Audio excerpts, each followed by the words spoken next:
জননীং শারদাং দেবীং রামকৃষ্ণং জগদ্গুরুং পাদপদ্মে তয় সিত্বা প্রণমামি মুহুর্মুহু। জয় মা। নীলাম্বরবাবুর বাগানবাড়িতে থাকাকালীন শ্রীমার একটি অভিনব দর্শন হয়।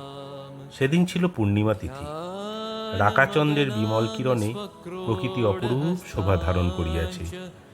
শ্রী শ্রীমা গঙ্গায় অবতরণের সোপানে বসিয়া আছেন, দৃশ্য দর্শন করিতেছেন। পশ্চাৎ দেখিলেন শ্রী শ্রী ঠাকুর পশ্চাৎ দিক হইতে আসিয়া দ্রুত পদে গঙ্গার জলে নামিয়া গেলেন এবং নিমেষে তাহার চিন্ময় দেহ ভাগীরথীর পবিত্র সলিলে মিশিয়া গেল। এই দিব্য দর্শনে শ্রীমার সর্বাঙ্গ রোমাঞ্চিত হইয়া উঠিল। তিনি অপলোক নেত্রে এই অপ্রত্যাশিত দৃশ্য নিরীক্ষণ করিতেছেন।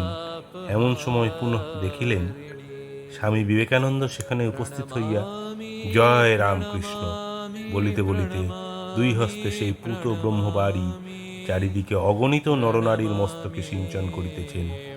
আর সেই পবিত্র বাড়ি স্পর্শে সকলেই সদ্য মুক্তি লাভ করিতেছে। এই দর্শন শ্রীমার অন্তরে গভীরভাবে রেখাপাত করিয়াছিল যে কিছুদিন পর্যন্ত তিনি ঠাকুরের দিব্যদেহে পাদস্পর্শ হওয়ার আশঙ্কায় গঙ্গার জলে নামিয়া স্নানাদি করিতে পারেন নাই। শ্রী শ্রী ঠাকুরের তিরোধানের পর শ্রী শ্রীমা যখন বৃন্দাবন ধামে গমন করেন, তখন তিনি কৃষ্ণগত প্রাণা শ্রীরাধার ভাবে অহর্নিশ বিভোর হইয়া থাকিতেন। একদিন তিনি এমন গভীর সমাধিমগ্না হইয়াছিলেন যে যোগিনমা অনেকক্ষণ ধরিয়া নাম শুনাইলেও সমাধি ভঙ্গ হয় নাই। জননী।